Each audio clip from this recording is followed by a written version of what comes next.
Recording in progress. Welcome to FireDance, the next level. My name is Stephen Barnes. I'm the creator of the FireDance technologies and the life writing technologies and things of that nature. I'm a husband and father, a professional novelist and television writer, and martial artist, and I am so honored and so happy to be here and so happy to see all of your faces. There are few things in the world that I enjoy more than learning and teaching what I've learned. It is just an absolute blessing. Before we go in, I think Sonia is here and Tom Barkley is here. Sonia, if that's the same Sonia that sent me the story, I sent you an email asking about whether I could share what you sent with the group. I did not hear back from you, so I'm not planning to do your story today. But if you do give me permission to share it with the group, we'll do your story tomorrow, next Saturday. So Can you hear me, yes, I Steve? can. Okay, I just saw the your request about sharing it with the group, and I'm okay with the group getting it. Great. So we'll do you next week, and Tom Barkley, we're going to do you today. So this is wonderful. I love the fact that we're starting to integrate the life writing group into this, and since the hero's journey is the story pattern that I use because I noticed that it can be applied both to human life as well as to story structure.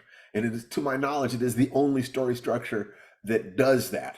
It's the only one that I know of. It's certainly the one that I have integrated at the level of unconscious competence so that we can talk about any story from the process of not just what's happening in the story, but the process of creating the story and the process of living your life as an artist.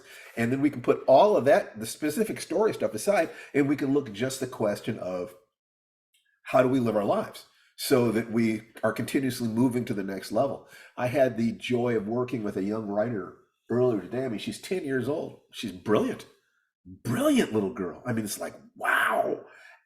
And she's smart and she has so much presence. And I said, what? You're writing a story about a 10-year-old girl who wants to be a professional writer. And I say to you that at the end of that story, that girl got everything that she wanted. She gets the writing, she gets awards, she gets money, she gets health, she gets happiness. And so all you're going to do is to imagine in advance what are the challenges that she's going to face.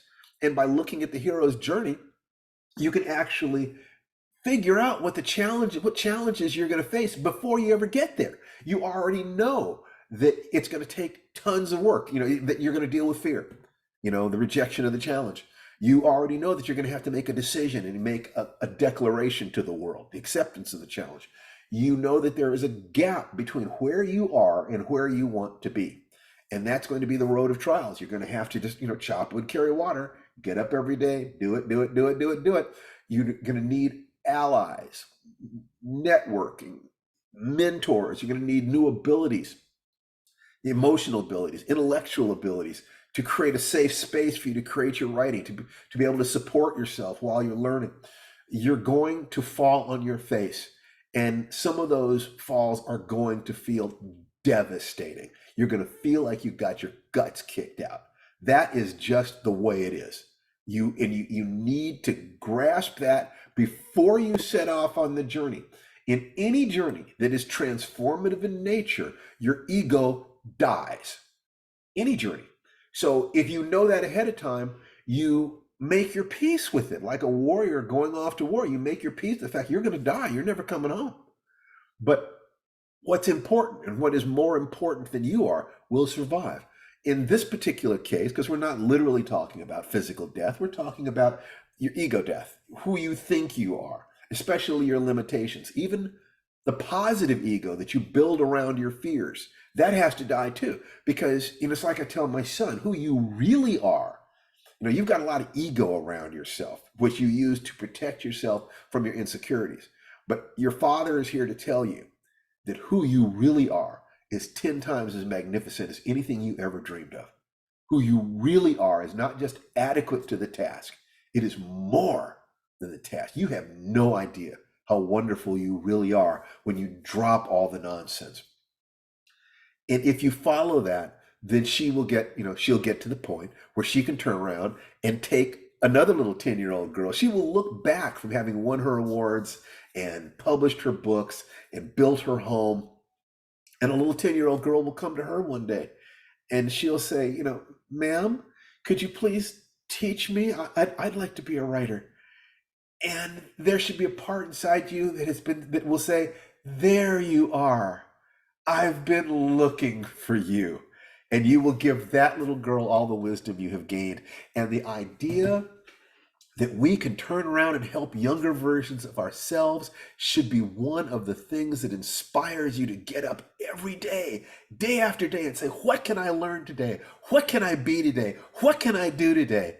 Because one day somebody will come to me and ask for the help that nobody gave me. I had to fight my way through this. I'm going to give that help to the next generation. And that's how the human race moves on. And it's the only reason it does. Because we learn, we grow, we accept, we observe, and we teach. So before we go any further, it's just so wonderful seeing everybody here. Unmute yourselves and everybody say hi to everybody. This is the moment that I love. Hello. Hi, everyone. everybody. So great to see Hello, you. Hello. everybody. Hi, everyone. Everyone. God, that's just so great. I love you guys. I'm so glad that you're here. I'm seeing people I haven't seen for a while. And it's just, whatever's happening in your lives, you are welcome to bring it here. Our whole thing is that if you are willing to take 5 breathing breaths during the day, that's all we ask for. I don't ask you to join our program. I love for you to be, this is the program. I don't ask for you to pay me to join the program, although we love it if you would go more deeply into FireDance, firedancetaichi.com. That's where we are. But this is not about the money. This is about the learning and the growing and the changing. So come here, even if you can't afford a dime. This is fantastic. We'll help you make more money so that you can afford a dime. I'd love to help you, get to the point where you can join to pay that part of the program. But we don't hold anything back from people. So the basic program is to take 5 60-second breathing breaks during the day. And the more advanced program is actually creating an hour-long or a 10 to 20 minute period where you are breathing and moving and visualizing your future and flooding yourself with positive emotions, setting yourself up to have a fantastic day. Before I go any further, I would like to introduce, we're doing something a little bit special, but my co-host, my good lady wife, the love of my life, my darling baby girl, Tanana Reeve Dew. Hey, I'm still kind of getting ready, but good to see everybody. Yeah, and I wanted to mention, we talk about the 1%, and we'll open this to people sharing how they have improved in the last week. We ask you to look for something to improve every week. You're trying to improve by 1%, get 1% better physically. That might be exercising or improving your exercise form, or diet, or improving your diet, or getting better rest. It could be something in career. You're doing something new in terms of marketing yourself or becoming more efficient and effective with time management. Or it could be something emotional. You're loving yourself a little bit more. You're forgiving yourself more. You're giving more love to others. Whatever it is, but just 1% change per week. And the notion is, if you just come here, if all you do is come here and share honestly, especially those chat things should be going. You should be talking about what you're doing and commenting and asking each other questions. My estimate is that if you will work on yourself, sharpen your axe, as it were, for 1 hour, you can get 1% better. That means that if you want to improve by more than 1% a week, you can improve 1% a week just by coming here, because we're working on the axe. We're helping you sharpen your axe. If you need faster than that, work on yourself for an hour every day. Not the career, but your psychology, your energy, your physical body, your emotional health, the quality of of the person that you are. You are the instrument that is doing in your life. So if you needed to make a 1% improvement every day, crack those books, get into those tapes, find a mentor, work on yourself for an hour every day. And I can tell you that my commitment is to improve myself by 1% a day. I don't know whether or not, I mean, how do you objectively measure something like that? Unless, that's difficult. But I hallucinate that on a subjective level, that's happening. And the truth is that if I were to look at that in terms of career stuff, there are times when stuff is happening faster than that. I mean, it's like it can get amazing at times. It can be disorienting at times. So you have to make sure to keep your center. So one of the things I wanted to talk about is a process that I am beginning today. And this is very, very important. And it's basically called the 90-day love diet, or what we're calling the summer of love. This comes out of Chloe Madonis's strategic intervention technology. It's a way of approaching human life that I appreciate. And basically the idea is that after modeling couples who have been happily married for 20, 30, 40, 50 years, still passionate about each other, still connected to each other, they have extracted some behaviors and attitudes and actions that seem conducive to this. And one of the things that they talked about is the 90-day love diet, basically. And the task is to, for 90 days, for 3 months, you put your spouse, your significant other, as the most important thing in your life. You put them above yourself, and you do everything in your power every day to give them more love, more passion, more support in the way they understand. In other words, you need to ask them, what helps you feel loved? It's not your love language. It's not what you would want. It's what they need to feel supported.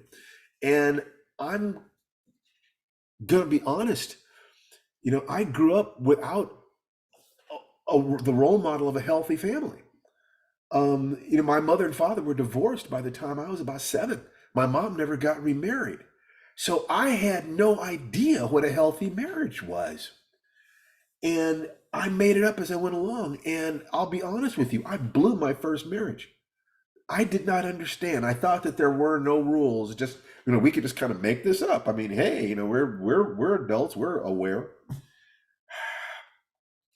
And it's not good enough. And I learned from that and grew up some, but I still didn't have any specific role model for that. And then I met this amazing woman named Tananarive Dew.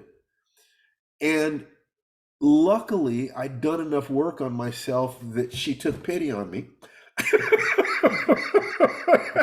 and said, "No, I'll give you a chance. I'll give you a chance." And I think 80% of the time, we're at that top level relationship where we are sharing and giving and loving and supporting each other. But there is that 20% where we bump against each other. Tananarive, would you make some comments here about how you see what we are and how this has been? Hello, everybody. So it's always a little weird talking about your love life to people, but here we are. So yeah, Steve and I will have been married for 25 years on August 1st, and it's a big milestone. And in almost every way I can think of, we're doing better than ever. So this is not a matter of saving our relationship or last stop before divorce court or any of that.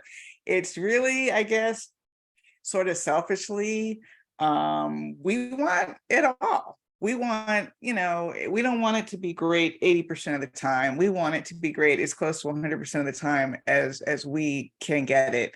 And there are some fairly common communication patterns and pitfalls that we fall into, that I want to interrogate a little more deeply. And Steve does too. And we're already sort of seeing the fruits of our labor.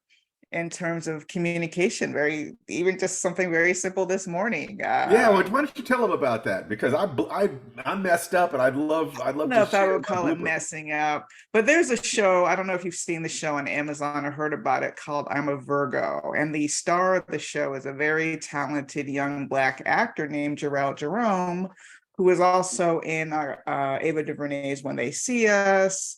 He was the kid in Mr. Mercedes, I think, right, honey? Was the show he was on. Oh, really? Was he? Right. I So gotta he's this rewatch that. It's a great show. very talented young man, and there was an article in Variety saying that after When They See Us, which got all kinds of Emmy nominations and all kinds of attention, he said he didn't work for 3 years. And I told Steve, oh man, Jerome Durrell said he didn't work for 3 years. I was just sort of feeling bad for him. He found it terrifying, that all of a sudden it all dried up. And what was your response, Steve? My response was that artists need to see themselves as owning an art store. They produce the product, but they also have to take care of the physical plant. They have to market, they have to sell, they have to constantly be upgrading their skills. Tanana even said that people stop calling. And the first thing you said was, well, that always happens with actors. No, the first thing I said was he needs to call them. He needs to be the one to call them. Okay. And Tanana, I could feel that my approach had kind of shut her down a little bit. And I thought about it later on, and I realized, oh my God, I fell right into a pattern that they talk about in strategic intervention, which is the male pattern of trying to fix things. She talked about something. Feelings. She just wanted to feel bad for this commiserate. kid. He's a talented actor. Let me fix this. And I thought about that. I said, oh my God, first of all, this kid isn't our kid. We don't know this man. I don't know him. I'm not in the position of fixing him or helping him or coaching him. My wife was trying to share a feeling with me. I blew it because what I should have done first was commiserate, was share the space. Remember we talked about the influence pattern where you start with rapport, and once you've built rapport, then you can interrupt the pattern. What I had done was gone straight to the question of, well, let's interrupt their negative pattern of doing this, this, and this, like this. But since the kid wasn't even there, the real problem was not this kid. The real problem was the question of how can we as artists be in the world? Because we're both artists. She was feeling his pain. Yeah. And I was oblivious to that. So within about 90 seconds, I realized what I'd done, and I went to her and I apologized because. Well, and also I said very gently, okay, honey, I was just commiserating, I was just trying to commiserate. That's so, right. and I was using the language from the lessons we've been listening to. I didn't want to make a big deal out of it. You were, nothing you said was wrong or inaccurate or anything. It was just, but you recognized later, it's like, oh, this is what I did. And I think it's that kind of stuff. It's just like the little fine tuning. I'm not talking about us biting each other's heads off or ignoring each other or the heat and passion leaching out of our marriage. Although, the longer it goes on, the harder everyone has to work at that. That doesn't just take care of itself. But we have been. And anyway, I'm just excited. I see the fruits. Day one officially is today of our summer of love. Day one. So we will keep you posted. We will be sharing these things. Now, for those of you who are not, in a relationship right now, just do this for yourself. Give yourself that love, that support. And even if you're not interested in a relationship, give yourself that love and support. Nurture the different parts within you. But if you are in a relationship, the idea of for 90 days, giving Tananarive as much support as I can, putting her interests above my own, this frightens me. I'm not used to that.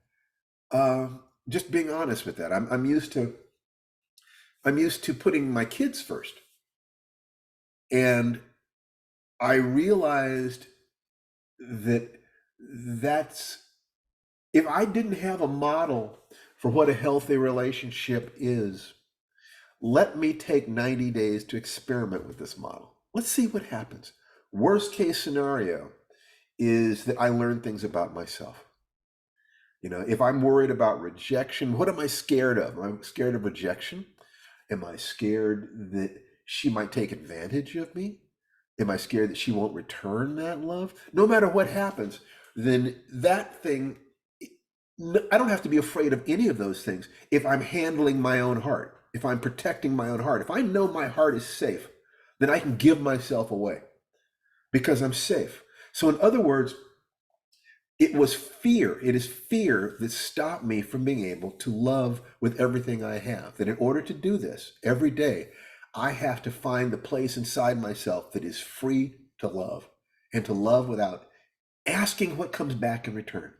To just give myself away completely. And what the worst case scenario for somebody who's in a relationship and wants to do this is they find out their partner cannot return that love.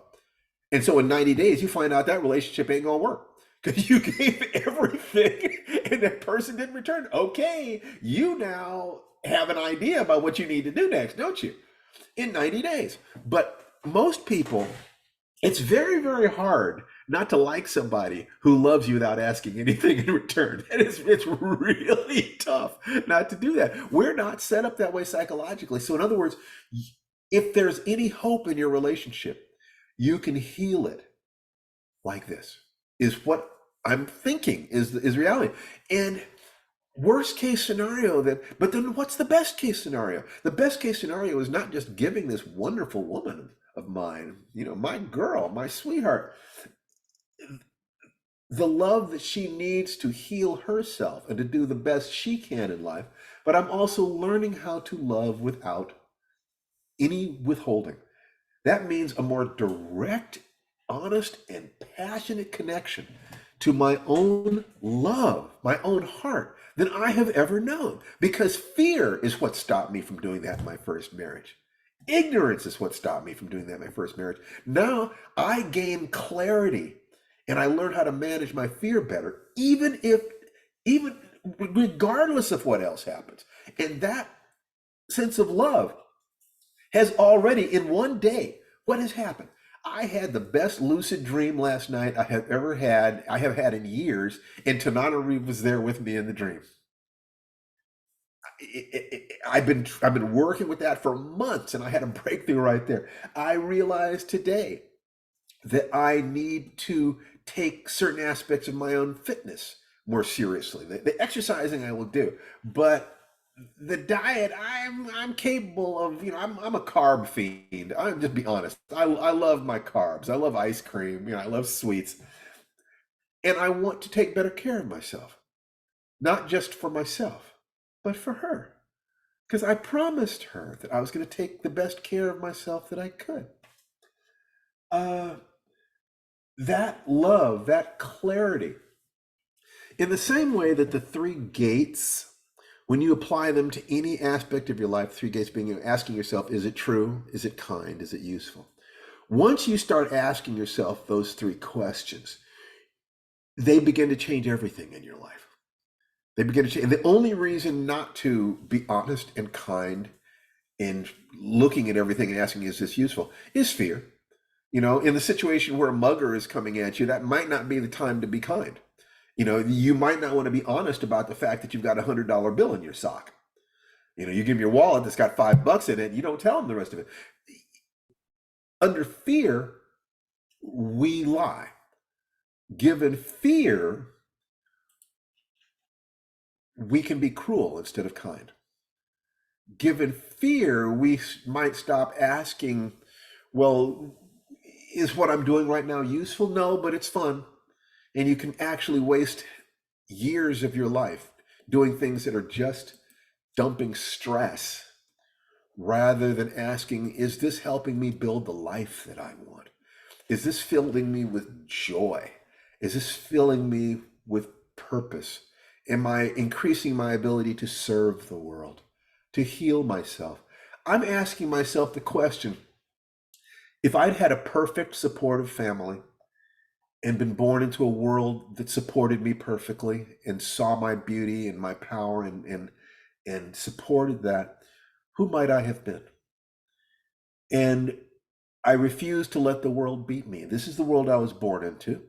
So I figure that there is a way to be the best I could have been, or even better. That I can look at the stress coming at me, and I can look at what was not given to me, and I can use that to motivate myself to be better and better and better. And if part of that, I mean, I think we've all had the experience of feeling sick or feeling tired, but then a friend or a child or a spouse needed our help, and we got out of bed and we did what needed to be done. Who's had that experience? Yeah. We're capable of doing things for other people that we cannot do for ourselves. I think that by putting Tananarive above myself, I will find motivation I have not known to be the best I can be. In other words, there is no downside here. There is nothing but love. And at the very least, it's letting this incredible woman in my life know that I treasure her.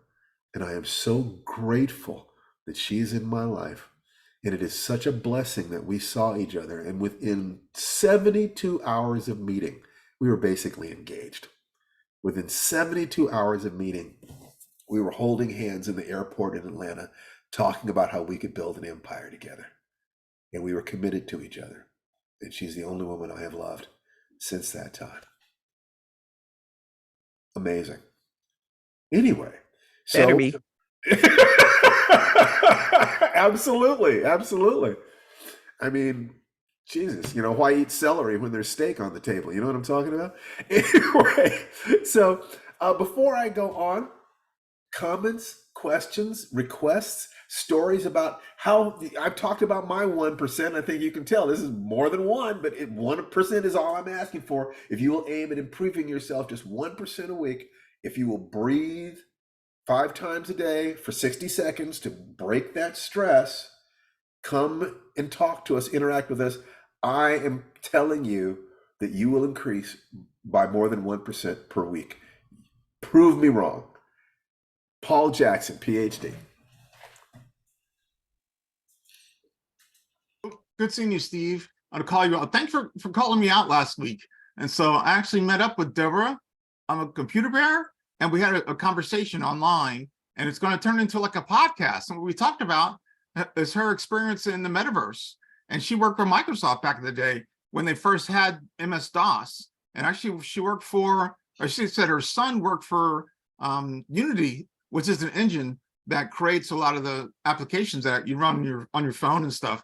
And so we're going to continue having these conversations. So I want to thank you for calling me out, because if you didn't call me out, and if I didn't expose myself, I would never met her. So, well, fantastic. thanks. Wonderful. You guys, network in the chat. The people here are people of similar mind. We're all looking to improve ourselves. We all care about honesty and love and self-growth. We're all wounded, and we're willing to talk about those wounds. All human beings, we all bark our shins as we run through life. That just happens. Everybody falls down, and we brush ourselves off, and we keep going. The people you will find here are people who have a similar commitment.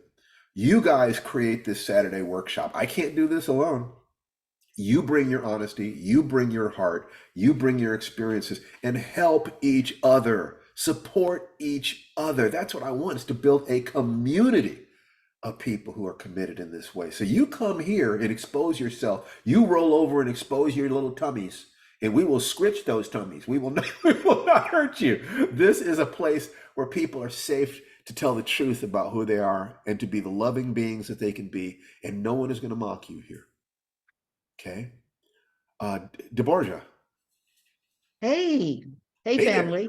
Hey, I fam. was sitting here listening. I was like, now how am I going to work this out to apply it to me? So maybe this love business will not work for me, because quite frankly, I am at this point in my life, at this particular time in my life, I am really uninterested in having a romantic relationship with someone else. Right. But and so I'm like, okay, well, I am working on loving myself more. So that's one thing, But then I thought about the fact that I have 2 children, 12 grandchildren, and a great grandchild.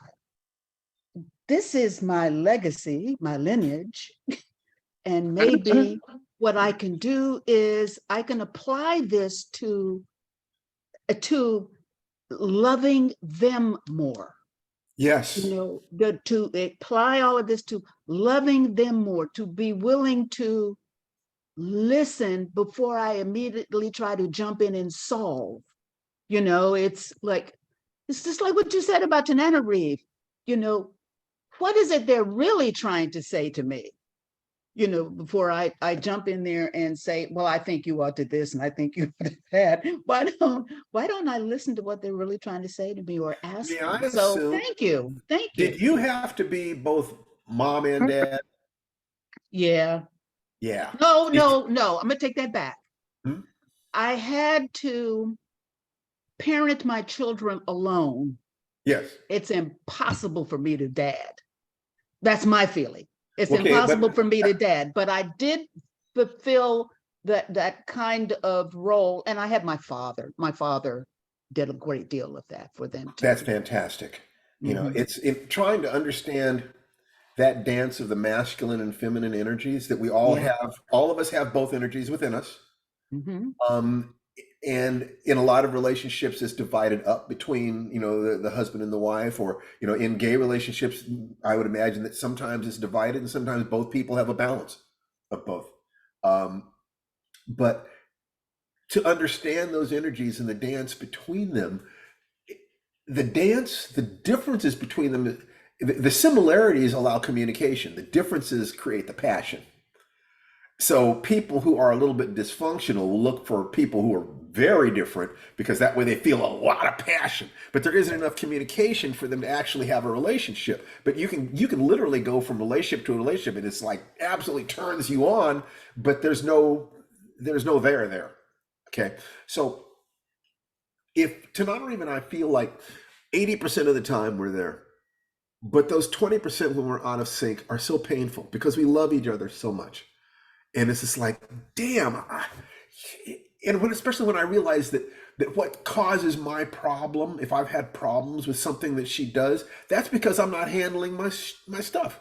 I'm not handling myself. That I'm expecting her to carry part of my weight for me, which does not allow me to give to her without asking for anything in return, which does not create the space for her to give to me without asking anything in return. That what this is forcing me to do is to grow up and heal myself in ways I didn't even see I needed to do it. I didn't even know that I had. Everyone does the best they can with the resources they have, every single one of us. So forgiving myself for my past issues, but also deciding to step up, and I will be that man that she needs me to be. I will absolutely be that man. I will not accept anything less than from myself. I will not, because that's what I promised her. That's who I promised her I was. That's the faith that she had in me. And I will use that. I will use anything, fear or love, to motivate myself to be the best I can be. And I cannot think of a greater potential reward, greater intimacy. So what we want is, I want 80% of the remaining 20%. Get me to 95%. We'll keep that night. Well, 5% of conflict, that's okay. That's the spark. There's nothing wrong with a little, but it needs to immediately lead to this. You know what I'm talking about? There's nothing wrong with having a little friction, so to speak. I see this path. I see these next 90 days as being transformative. And one of my teachers made the comment that, every 7 years, your ego needs to die.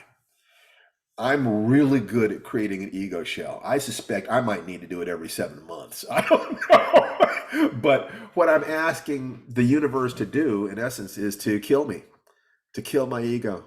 Let me kill the parts of myself that are not genuine. Your ego is never you. It's a useful model of you. I remember Nichelle Nichols. I was at a convention where she was a guest of honor, and we were both guests of honor, and we spent some good time together. And one of the things that she talked about was that you need to create a simplified version of who you are, that the public doesn't really want to know who she is. It wants to interact with the image of Nichelle Nichols. So she would create a simplified, honest, but less complicated version of herself to share with people. And I think we all do that in some ways. God knows I do that. I call it, I create a Stevie simulacrum. You know, the person I am at conventions is not terribly different from who I am at home. It's a simplified version of who I am at home, so that people walk away feeling like they know who I am. You know, and I think that we all do that to a degree, and we present slightly different images with each individual in each context. But with our intimate partner, the person who shares my life, I need to really share who I am most deeply. That's the only way to feel known. That's the only way to feel that there's somebody in the world who sees me for who I am. And to do that, I have to create a space in which I feel safe to open myself more completely than I ever have with any human being on this planet, every day for at least 90 days. And I think at the end of this 90 days, well, I suspect, you know, we're going to keep sharing every week what this process is. And I think that it's going to be amazing. So anyway, who else has comments, questions, or requests before we, Orion and then Mary? Unmute yourself, sweetheart. I had to find the mouse. Two things. You told us that you do your breathing at 5 different hours of the day, 3 hours apart. And I tried that and it works beautifully for me. So I was able to start doing the breathing Great. regularly, and it's given me more energy. The other thing is that I don't know where it came from. I just know it was FIREDANCE that said that it would help me to lose the weight that I have to lose in order to get new knees, by asking myself when I'm eating, is this mouthful furthering my goal? And I've lost 2 pounds in the last week. 2 pounds a week is perfect. 2 Yeah, pounds a it is week is perfect. You know, Yeah. between 1 and 2 pounds a week is all you should try to lose, because if you lose faster than that, that's a false gain. You need to literally change the person you are so that your eating is providing you with the energy you need to be who it is that you want to be. And if it's providing you with that energy, then you can ask yourself, of the foods and the eating patterns that provide me with the energy and aliveness, what is the tastiest? What gives me the greatest pleasure? If you like chocolate, don't eat cheap chocolate. No, Eat the best chocolate out there. A smaller amount of the best chocolate is better than $5 worth of cheap Hershey bars. Eat the gotcha. good stuff. Remember that your point is your goal is a life of joy Get out of here. and Get out. service. Well, that's great, Orion. That's wonderful. And Thank the you. breathing. So what you do is, go to YouTube at least once a week and look up a new video on diaphragmatic breathing. So, try to pick up some new hints about how to do it right. Or you meet somebody who takes yoga and you say, I want to work on my diaphragmatic breathing. Would you, what is your opinion? So that you're owning this process. Mhm. I can only get you started. I can point out where the path is, but the moments when I point out where the path is are moments when I'm not on the path myself in some ways. But on the other hand, service is part of my path. So it's, it's more complicated than that. In fact, I take that back. This is part of my dharma. I love doing this, but all I can do is point it out. You have to take every step. I can be beside you, but at this distance, I can't even put my arm around your waist, or you put your arm around my shoulder and help you. I wish I could, but I cannot. But what I can do is tell you that what you just said is perfect. That's it. That's the moment. Okay, good for you, Orion. Thank you so much. You're very welcome. Mary, did you had your hand up? Yes, I was listening to a tape and they were talking about the nature or the natures that we're born with. And because I was looking at what do I really want to do career-wise? And they were talking about working with your natures. They mentioned caretakers, people that like to work with people in hospice, problem-solving nature, things like that. Do you know of a book that lists all the possible natures that could be in me so I can like identify them, so I can figure out? You know, if you could look up the Enneagram of personality. The Enneagram of personality talks about 9 or 10 different personality types, and it ain't bad. You know, it's not a bad structure. That's most of what most people understand. As a matter of fact, let me see if I can find something right now. Now that I've learned how to get better, a little bit better at sharing my screen, I might actually be able to find something for you. Hold on. Personality. Boom, boom, boom. And let me find some images. Oh, okay. Oh, you got on a call right now? Okay, somebody You're needs on to a call right mute. now? Somebody needs to Why? Are you mute. going- I'll mute people. Okay. And I'm going to share my screen. Okay, if you can see this, this is one aspect of the Enneagram of personality. Now, the Enneagram is basically a paper computer. It's a way of looking at the relationships between different structural aspects of a thing. In this particular case, the Enneagram of personality is probably 1%, maybe 5% of what the Enneagram is. Mostly, it's a diagram of process. And whereas this is more static. But you can see that it says here that the 9 types are the investigator, the loyalist, the enthusiast, the challenger, the peacemaker, the reformer, the helper, the achiever, and the individualist. Now, you can look at the lines in between them, and there are books that go into that. But if you look up Enneagram of personality, you'll find some interesting books. And because we've used Enneagram to discuss process and look at the relationships between different aspects of process, looking at it in a more static sense might be a very useful thing. So it's useful to look at tools that you already have and say, how can I apply this tool to looking at something new? But the real question, or one of the questions is, and this ties in with what we were going to talk about today, you know, depending on how many questions we get about other things, the thing that you should be doing in your life probably has to do with the thing that you go into flow state most easily. What is it that when you're doing it, time just disappears? That is the thing that you should spend the time learning how to do professionally, from my point of view. Because one definition of success is to spend as much of your time doing the things that you love as possible. So if you love helping people, find something that puts you in there and find a way to get paid for it. You love creating art, spend as much time as possible doing art, find a way to get paid for it, so that you're not dividing your time between making art and working in McDonald's.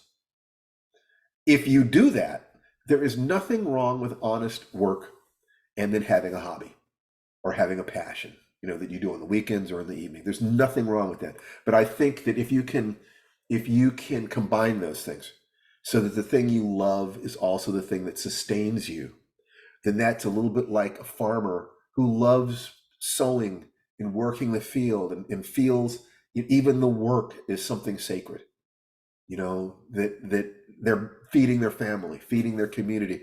Hard work. Life is going to be hard work. So if you can find a way to go into flow state so that you're just there's no opposition. You're not fighting yourself. You're just doing the thing. And you're paying your bills and you're taking care of your family, but you're spending your time doing something that is precious to you. So if you have some idea of what it is that when you're doing it, time disappears, I would suggest that might be where you want to go. Does that make sense? Now, you know, because this is just an opportunity, I love it when something naturally comes up. But I'm going to share my screen again because this was something I wanted to talk to you about anyway. I love it when a plan comes together. Okay, so flow state can be identified in different ways. One thing, time seems to vanish. So when you're writing, you just fall into the page. You're dancing, she's dancing to the danger zone where the dancer becomes the dance. It just, the difference between you and the thing you're doing begins to dissolve. We all experience that driving on the freeway. Suddenly you realize I've driven 20 miles and I don't even know what I was doing, but you were driving perfectly because all that was in unconscious competence.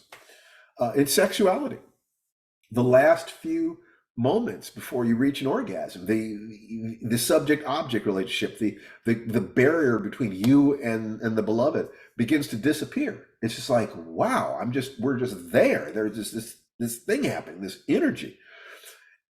Flow state happens. You can see this picture if I've got let's see, there we go. Oh, okay. It's not really showing me my cursor, but this center zone here where it says fun, joy, flow, energized, and growth, that's the flow state. The flow state happens when you have enough challenge that you are not bored, but not so much challenge that you're in anxiety. So one secret to life is to continue to learn so that you can handle greater and greater amounts of challenge without going into anxiety. So you have to keep doing tougher things, but not so challenging that you feel afraid and pop out of flow. So you start with something very basic, like a sentence a day, or breathe 5 times a day, or something like that, until that gets easy.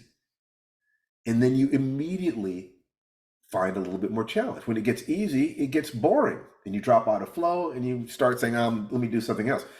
A few weeks ago, we talked about a juggler in the Cirque du Soleil who was talking about the fact that amateurs will try to get 100% perfect at something, and they get bored before they can get 100% perfect. They're just doing the same thing over and over again. For the first 80%, they were learning really rapidly, and then it gets slower and they get bored and they quit and they go do something else entirely. People do the same thing with relationships. They stay in a relationship until it starts getting boring. Deborah is nodding her head. And let me go find somebody more exciting than this. Instead of going deeper into that relationship or deeper into that discipline. In this particular book, which is called The Art of Practice, he suggests that you choose a more complex version of the same discipline, that you don't try to get to 100%. You get to 80% of perfection at that thing. That's the part where you learn really quickly. Then you choose a more advanced version of the same thing, and you work in that until you get to 80% of that. And then you choose a more advanced version of that. Now, the advanced version, like a more advanced version of the same song, or the advanced version of the same kata, or the more advanced version of the same recipe, the same basic recipe. By the time you've gotten to 80% of the more advanced one, you move to the third one, go back to the first one. You'll find you're almost perfect, because you were not doing something totally different. You were doing a more advanced version of the same thing. So you were automatically you're playing Tetris, where the new skills are falling down. And when you make a solid row, it disappears. It goes to unconscious competence. So you need to constantly be learning new things. Yes. But you also need to respect that you can't get into anxiety or feel like, oh God, I'll never be able to do this. And you don't go into boring, oh God, this is so tiring.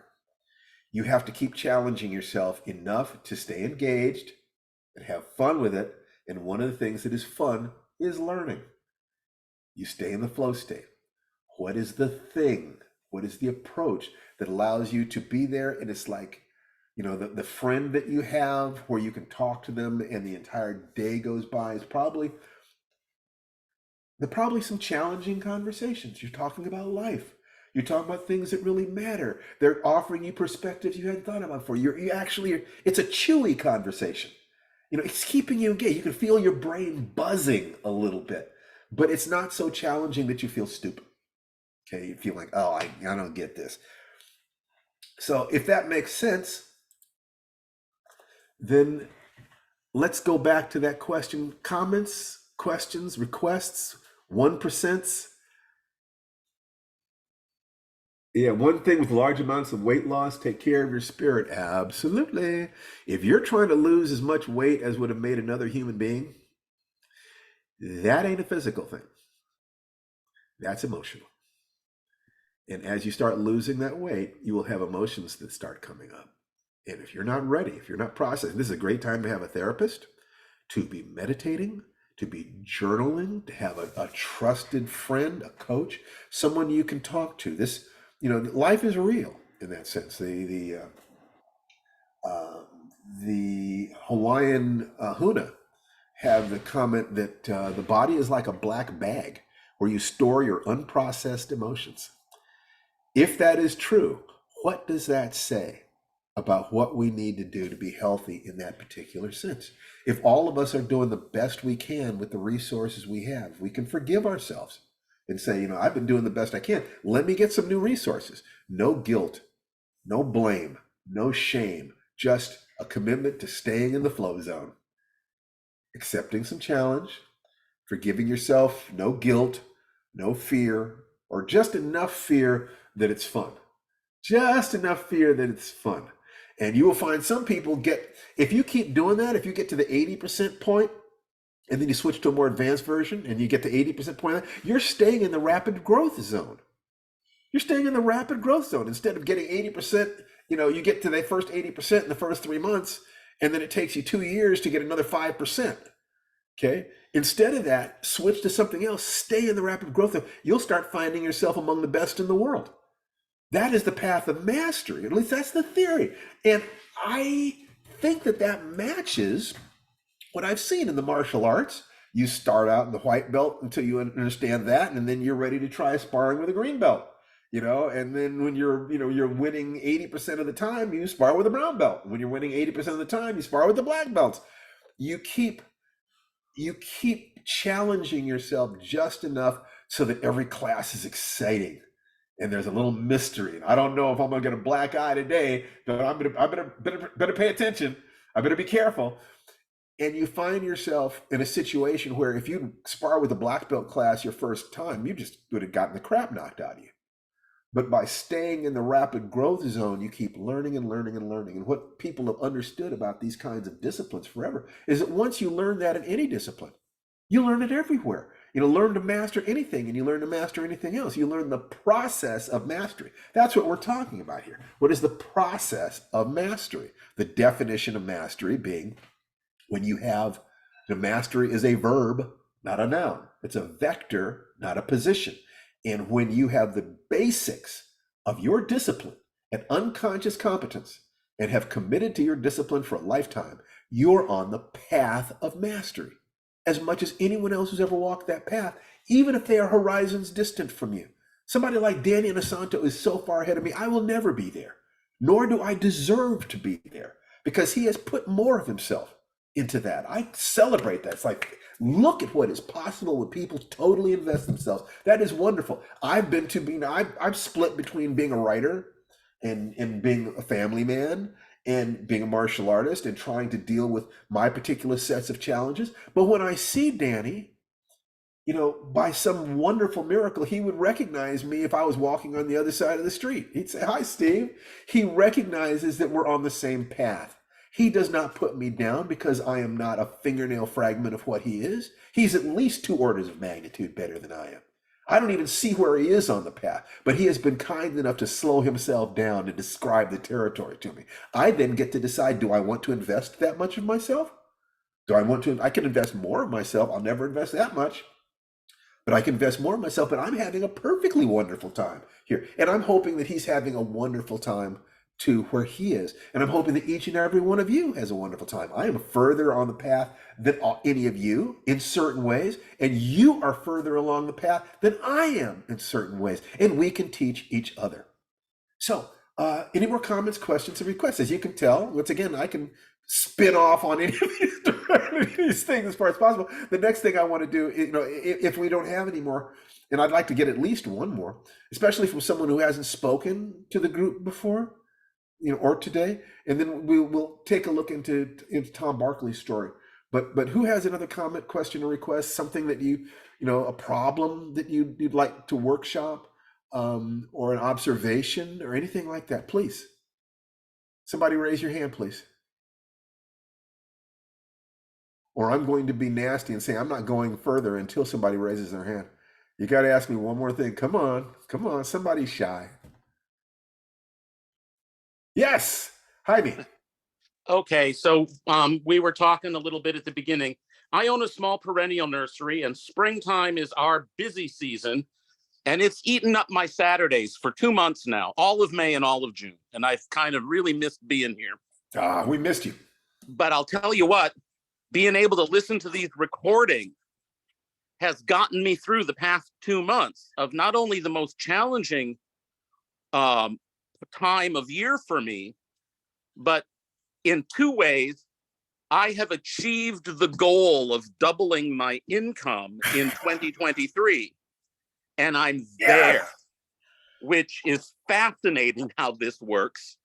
So tell me, what made the difference? What is it well, that you did that made that got you that result? I think all of us would love to double our income. I think the main thing was getting rid of my own negative thinking, telling myself that it was impossible. And the interesting thing is I was already at a pretty low income, so doubling it wasn't a huge stretch. Don't you dare put yourself down. Well, let me finish. At the same time, now that I've done that by using these techniques and things, and the positive affirmations, the body, the movement, the ritual, the breathing, all of it, I know that the next 6 months of 2023, it's entirely realistic. I could double it again. That's right. So you're going to go to I've gotten rid of my own level. self-limiting thoughts. Fantastic. Jaime, there are times when I will say, you model success. You model people who are better than you. You model people, you find people who started with less than you had, and got further than you've gotten. It is fascinating to watch how many people don't believe that's possible. The people who take the position, oh no, I'm doing the best anybody could possibly have done, starting where I did. The ego that it takes to think that out of the billions of people who have lived on this planet, you are the best and you're not doing too great. But obviously I was just so oppressed. Nobody's saying that people don't have problems. Of course, Right. Every single piece of this philosophy came because I was a little kid who was told I could not have any of the things that I wanted, who had no father in the home, was terrified, was getting terrible grades in school. The girls used to beat me up. I mean, it's like, what do I do to be a man? What do I do to be an adult? And so I looked for the people, for instance, one piece of this, I did not know about Octavia Butler or Chip Delaney. Their faces weren't on any books. So as far as I knew, there were no Black science fiction writers in the entire world. Right. But there were Black people who'd succeeded in the arts, and there were successful science fiction writers. So what I did was I looked at the success principles of poor Black people who had succeeded in the arts, and I looked at the principles of writers in general who had succeeded at writing science fiction, and I said, where are they saying the same things? There were certain things both groups were saying about believing in yourself and working hard and making connections and finding mentors. They were saying the same things. And so I looked at where those circles overlapped and I did that. And that was the key. And there's nothing that is sadder than people who think they have to make it up themselves, that if it doesn't come from their own minds, it's somehow cheating or something. I don't understand. But they're cheating themselves of the ability to live a life of joy. They think that it's enough to get out of pain. Well, there's a real problem with living to get out of pain. If you need a new discipline to get out of pain, then as soon as the pain diminishes, you'll stop that discipline. And you'll go right back into the loop. How many people have been on diets that work just like that? The doctor says you got to lose weight, so you do some drastic diet until you've lost the weight and then you fall off of it. Instead of that, that's what happens when you motivate yourself with fear and pain. As soon as the fear and the pain have diminished, you stop the discipline. If, on the other hand, You accept a discipline out of love and joy. It's not I want to stop being this, but I want to be this. I want to hike the Andes. You know, I want to compete in swing dancing. I want to do this. I want to do this. And you have this vision of something joyful that motivates your actions. Then the more you do, the better you feel. And you actually gain momentum. So a couple other comments I Yes, want to please. share with the group about this, though, is that in this effort and commitment to 1% of progress, whether it's per day or per week was what I was going for. I found that I had to also get rid of my preconceived notions of what that 1% was going to be. I might be looking for 1% improvement over here, but it was happening in a different place or a different direction because I was doing the other stuff. That was an interesting observation that was not comfortable to arrive at. Yeah, it's a wash Second, pot doesn't boil. I had an interaction.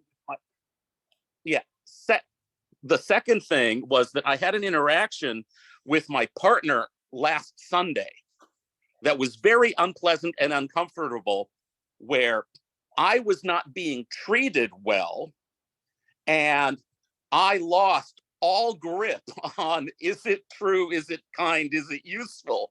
And I got stomped a little bit and I reacted harshly, and then immediately felt the hangover of the adrenaline rush of that emotional surge.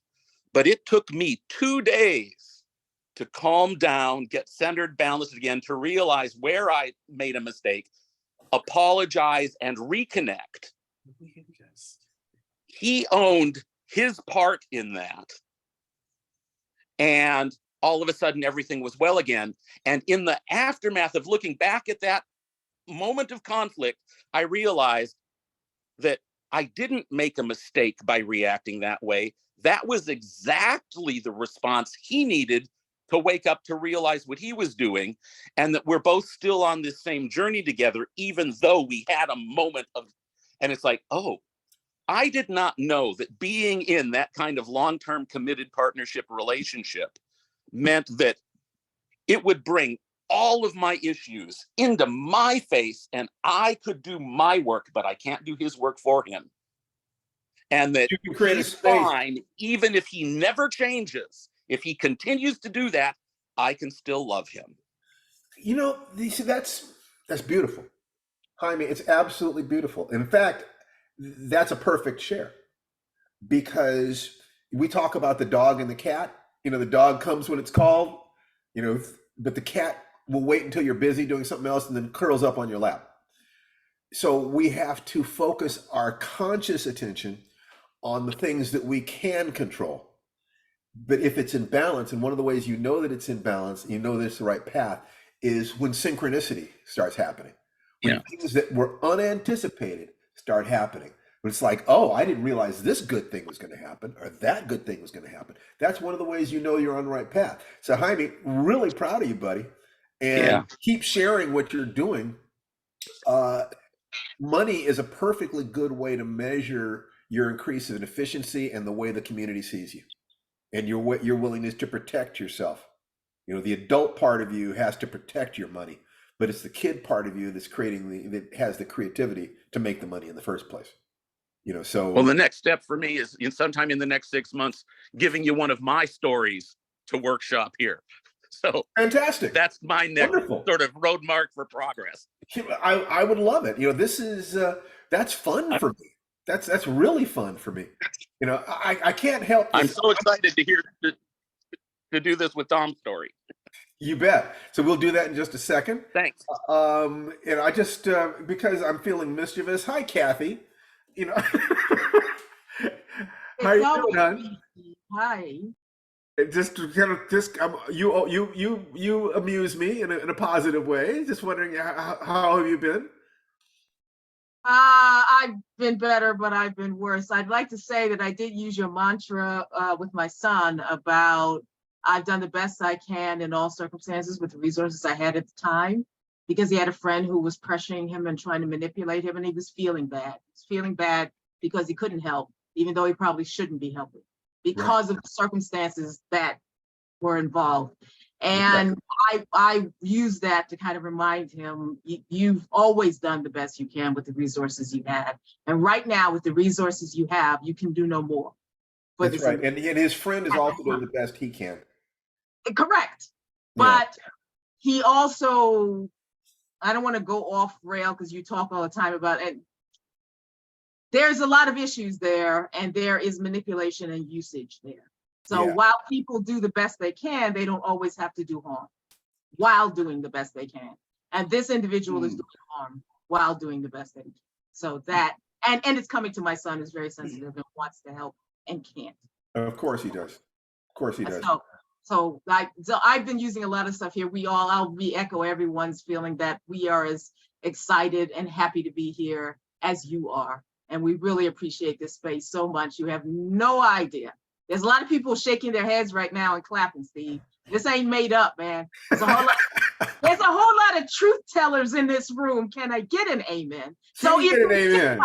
Can we have an amen on They a would say Saturday so. afternoon? If Amen. they did not believe, they would say so. So thank you again for the space.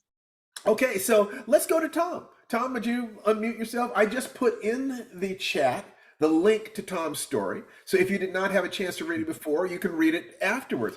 But basically, what I wanted to do, and this is the way I do story analysis, the life writing style. We talk about, there are two different things that take place within story that are the most central. One is structure, the story, and the other is character. This mirrors the idea that philosophy is basically two things. What is true? What is the structure of the world? And who am I? What is the structure of the human beings who view that world and live in that world? So by just looking at those two things, we are looking at the spine of what a story is, and you can then flesh out that spine with artful language and imagery and skills of various kinds. But I stay away from the question of whether it's a good or bad story, because if you understand these concepts, your stories will constantly get better. And it also stops the ego stuff. So let's just look at this. So I'm going to go down I'm going to do two things. I'm going to ask Tom what his answer to a series of questions are. And then I will, let's see. Did I do that here? Okay, I will remember what it was I thought. I didn't, the notes that I wanted are not sitting right there, but I will remember what it was that I thought. So Tom, who is the protagonist of your story? Kind of a trick, isn't it? And not something I intended to do. Let's just say in terms of, tell me what you think your answer is, and then I will tell you what I think my answer is.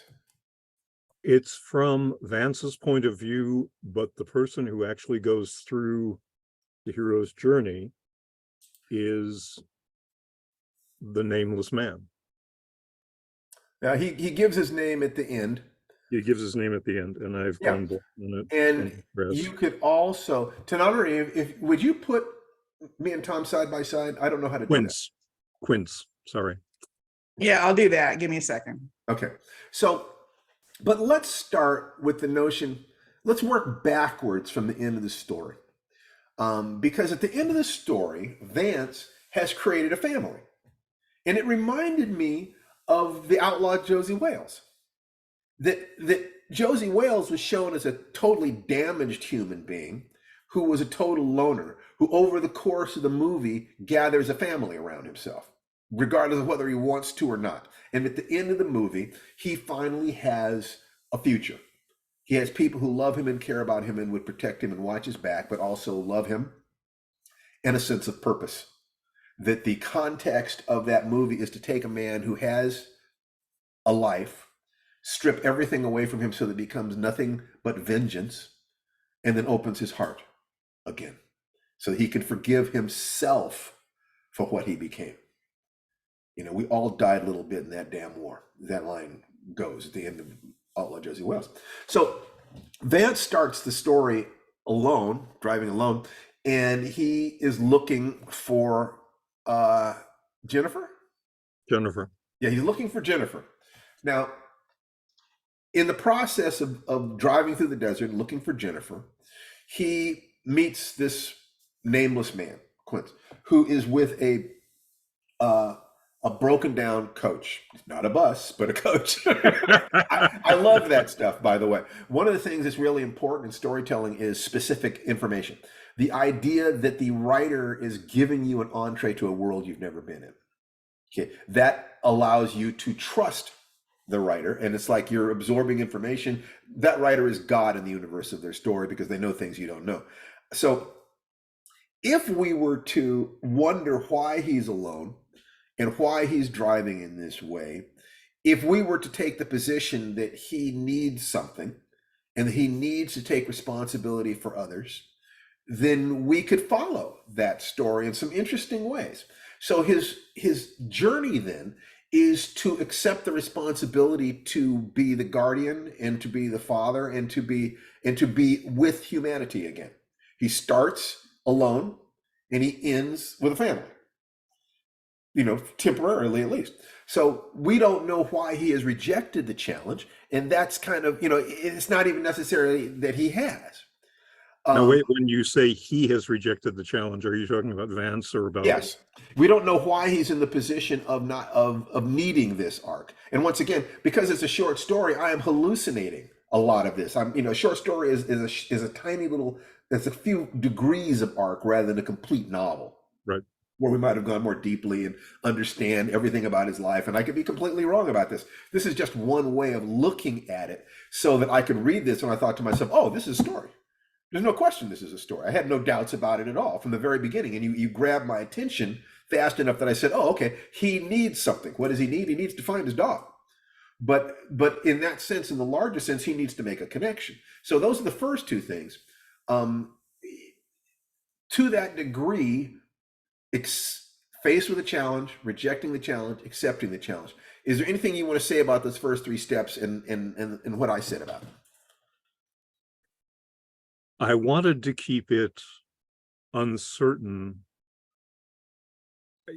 I wanted to make the fact that Jennifer is a collie shepherd a surprise at the end. I wanted to let everybody assume that he was looking for a woman, a human. So by doing that, you kind of suggested that the dog was a substitute for a human relationship. Which was true. Yeah. So the idea that what he needs is to open his heart to an actual relationship and building an actual family, and that he was sublimating his that into an animal was a structural clue. In other words, the trick that you played implies some things about the world that we're looking at. Okay. Later in the story, I think just after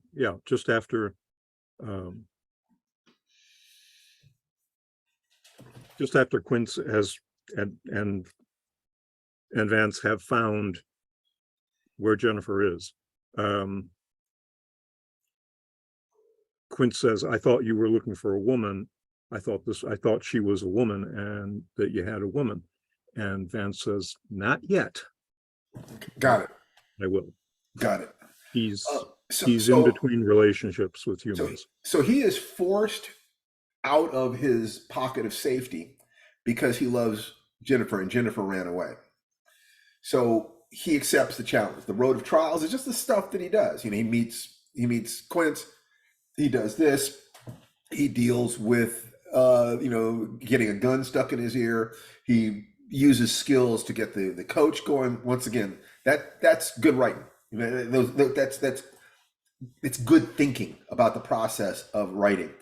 And this same story written 10 stories from now would be totally publishable. Maybe not 10. I don't know. But what you're seeing here, what you conceptualized here is what a story is. It just is. So the allies and powers, he's basically a compassion man. He's a smart, observant man. He has a set of skills. He has a big heart. So he's got those skills. But his allies in bringing these things out would be Jennifer and Quince. They educe from him the qualities that he needs in order to create the family that he wants, that he has sublimated into the dog. Okay?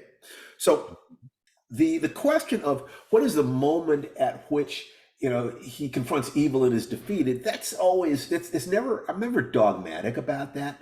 But there are two moments, there are a couple of different moments that stand out. One is when you get a gun stuck in your head, and the other one is when the coach is stolen. Okay, so you could look at those things. I could kind of say that they're moments of real tension and real risk and real, oh my God, what's going to happen now? So you could say that, okay, so that maybe the gun stuck in his head is confront evil and is defeated, and maybe the coach being stolen is the dark night of the soul. What is he going to do? He can't leave this guy there, but he doesn't want somebody in his life just any more than Jennifer found the fox and her children, and what is he going to do about that? Suddenly, just like Josie Wales, he's forced to take care of people he really doesn't want to, but the universe basically forced him to respond. So the faith, what is the leap of faith that you think that Vance made, Tom? Now that I didn't think about. Probably that he could do his part to setting the universe right by fixing the bus, oops, coach, and getting this man on his way. Yeah, I mean, I would think that, didn't he have to have faith that this man was not going to kill him if he let him? That was uncertain until he realized, surprise twist number one, that he was not really at risk. And then surprise twist number two, Jennifer is it. Well, he does not know that he's not at risk, but he has reason to have faith that he's not at risk. The gun is not real, but that doesn't stop the guy from hitting him over the head. But he believes that this is the right action, that if he extends trust to this man, that he can heal this man sufficiently, that whatever crimes this is all about, this man will not hurt him. He is starting to trust his instincts and his intuitions more. There is that moment when Quince asks, if you knew the gun was fake, why are you helping me? Yes. And rapport is created at that point, even though it has begun to establish itself in the course of working on the coach and getting the fuel system cleaned out.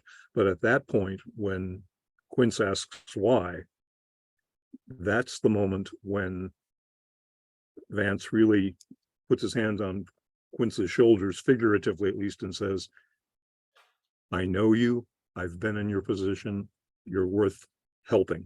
There you go. So he's really talking to himself. Hadn't thought of it that way, but I see who you really are. You are worthy of love. And we have been similar. That's right. But the interesting thing is that he went after Jennifer. Dogs are our heart. You let a dog into your heart and it becomes an extension of your heart. You understand me? Jennifer, by running off and protecting the Fox family, the Fox family is in the back seat, his heart taught him the value of family, led him to the realizations that he needed in order to heal himself and simultaneously heal someone else. You're only implying those things, but a careful reader looking for a way that this story represents the world, it represents something true about who we are, can find a way in and find meaning. The rest of it is simply the skill with which you say it. So you wrote a successful story here, Tom. The question of writing more and reading more so that your skills at presenting these notions get higher, that's why you continue to write. But you're on the right path, clearly, no question about it. Well done. It's this one is based in bits and pieces of it are real life. Of course, those are the best stories. Tonight, I'm just gonna jump in for a second too. Hold on one second. Oh, maybe I'll even add myself to the spotlight. Hey, look at me. Whoa, So look at that. That's great. I really enjoy this story, Tom, and I'm a line editor, so I'm not going to go through all of my line edits verbally while we're all on this call because everybody can see my line edits are already in the manuscript. But I do think it's that kind of polishing and giving thought to the questions that Steve has given you that will make this, it's a professional level story, you know? I mean, there's nothing on a sentence by sentence level that doesn't feel like a professional writer. It's just a matter of arranging all of those sentences and experiences in such a way that it directly replicates the experience you want the reader to have. So yeah, you know, Steve and I have argued a bunch of times about concealing information from a close point of view. So of course I'm like, why haven't we learned more about the girlfriend? And I figured you were concealing something. And now that I know what you were concealing, I get it. And there's a way to make that work. But just, yeah, look at my line edits and just keep at it. I think what really makes this story pop for me, weirdly enough, is the level of authority and expertise that you have about fixing these coaches. I couldn't have written that. So I'm already Yes. sort of like at your feet, like, oh, okay, teach me, teach me. If And the you'd lived rest of through it it, is you could have. just the pacing, clearing up like sort of some of the questions the reader will have because you're concealing. How do you not make your reader put off by what you're concealing? Maybe substituting more information about the girlfriend he's looking for with some of his emotional reactions to the situation at hand, or maybe we can get the sense that he's diminishing his own stress by engaging with this man, you know, or whatever it is. But just look at the line edits. But yeah, this is a good story, and you're a good writer, so keep it up. Yeah. Thank you. So, Thank you so very this much. is great. I mean, life writing is that blend of, you know, how does the hero's journey apply to writing and apply to life? Okay. So I'm always going to look at those things. It's like, and this is part of this. I'm happy about this because I want this space to be for writers and people who love writers, people who love writing, you know, and we're all love storytelling. So by looking at stories where we can reach everybody, but it gives me a shorthand with which we can look at a vast amount of information and intercultural wisdom about what is the structure of life? What is the structure of consciousness? How do we heal ourselves? What damages us? So I want to bring story analysis into this space because it's something that I have expertise on. And if you have stories, try to keep them to about 5 pages so that we can take a look and we can do one. I'd love to do a conversation like this every week because I think it's really, really useful. Tom, has this been useful? Any comments, questions, or requests, Tom? Yeah, there is definitely a question. Yes, it has definitely been useful. Oh boy. My goal here, as I told you previously, the idea of what I wanted to achieve with this story grew out of your story with Larry, your recent story, Sacred Cow. And if friends and neighbors, if you have not yet read Sacred Cow, it is a tiny little masterpiece. It is a Dutch master's painting that is 10 inches by 12 inches. And it is a perfect example of how to craft and execute. How did the two of you, having been reading Larry for a long time, my suspicion is that he came up with the plot line and the twist, and that you created the persona of Gil that we read in this story, because there are things that Gil says that are in your voice rather than in Larry's. What I was after was coming up with story twist, and it's been a weakness of my writing, I think. I think I tend to write linearly. This happens, this happens, this happens, this happens, and the end result is this. That was what I was after, finding a way to create a surprise ending. I want to be careful about this for reasons of just not good taste, but just privacy.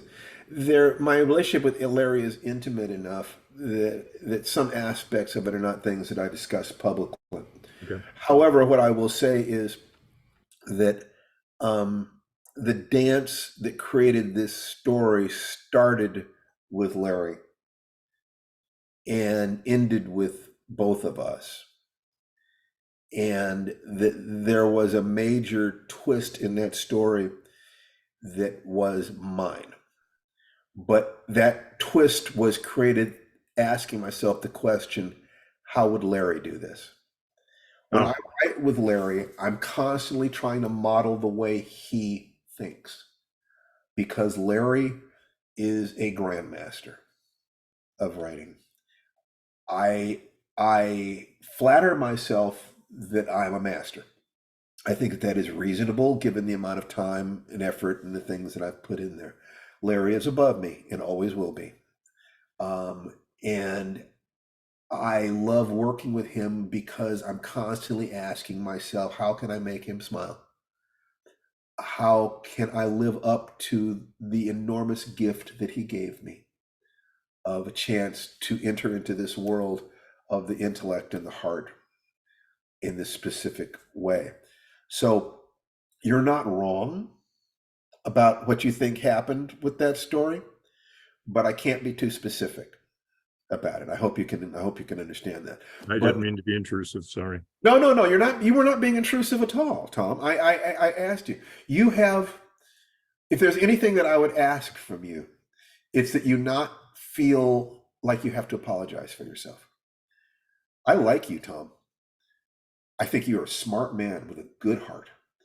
And I am really happy that you shared this story with us. You did us a favor by doing that. So stand proud. Just that's all I'm asking you. Be proud of yourself. Good. You deserve praise in this space. We love you. We accept you. You need to apologize for nothing. If you do, it's okay. We'll just remind you to stand tall. That's all. Fair enough? Not having real good socialization from an early age, I have been known to unintentionally step into other people's spaces. No. See, but I invite people to ask intimate questions. And the reason I do that is because I'm perfectly comfortable saying no. Yes, that would work, wouldn't it? So I can tell you can ask me anything you want, but I might say no. All right, put everybody back on the screen. Thank you. Thank you, Tom. Thank you, Tananarive. Much My obliged. pleasure. Thanks for sharing that story. Yeah, absolutely. So you can see this is the life writing process where, especially when Tananarive and I do this together, I talk about my perspective, she talks about her perspective, and we get a stereoscopic view of what this is. The same thing is going to be true with the stories that you are writing about your own lives. You are all on a journey to being healthy and happy and productive, to escape pain, and to live a life of joy and service. And what we're doing is just examining how you do that in the same way that I could, in a story, I can talk about those things with greater specificity because stories flatten reality out in some ways. So they're simple enough that we can understand the world. Our lives are infinitely complex, but by looking at them through certain patterns, we can derive things. We've only got another couple minutes. Any comments, questions, or requests before we close up for today? Because this has been great. Suzanne.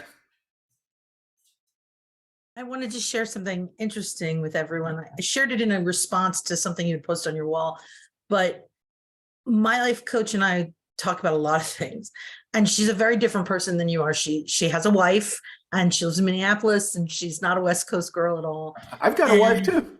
Instead, okay, so you share something in common. Yeah.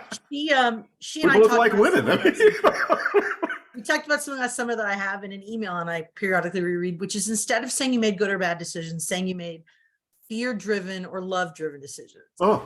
And you've talked about fear and love being the two things that drive everybody. And so the comment I had to someone is that that's in my head now. Like, I don't need a third opinion to tell me that using love-driven and fear-driven is the way to a way to change my view of the world, because two of my mentors said, with totally different worldviews, 100% agreed that that's a great way of looking at the world. So I don't need a third opinion. Like I could go get a Look, third it's opinion, useful. You might find Yes. a more useful perspective, and we would love for you to share it. But I know it works. That's all. Does it work? Is it Yes. true enough for it to work? And then we will experiment together to see the depth of that truth. But I'm delighted that anything that I say is useful to you people who are spending an hour and a half with me on Saturday, trusting me, giving me this time, and it's just I have no words. I'd like to remind everybody again that this broadcast is brought to us by Fire Dance, the Fire Dance Tai Chi, which is a specific approach to creating that morning ritual that empowers your life and drives everything else. Everything is connected to the notion of the little rituals that we do every day. You show me your rituals and I will show you your life. It's as simple as that. So if you go to firedancetaichi.com, www.firedancetaichi.com, you will see what we've got there, and we would love for you to get into that program.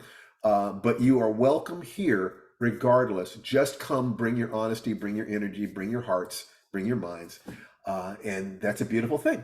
And I want to thank my beautiful wife, Tanana Reeve. Do you have any closing statements, sweetheart? Not really. Just go on and have a great weekend, everybody. That's fantastic. Everybody, you take care. Unmute yourselves and say goodbye to everybody. Bye, everybody. See you next Bye. week. Take care, Bye now. everyone. Thank Bye you. Bye, bye. everybody. Bye. Bye. I will not be here live Happy next weekend. week, but I'll Oh, be if you're not thinking going to about be you. here, then be safe and come back to us as soon as possible. Take care, everybody. Love you guys. Thank Love you. Bye-bye. Love you all. Bye-bye. Thank you. Bye.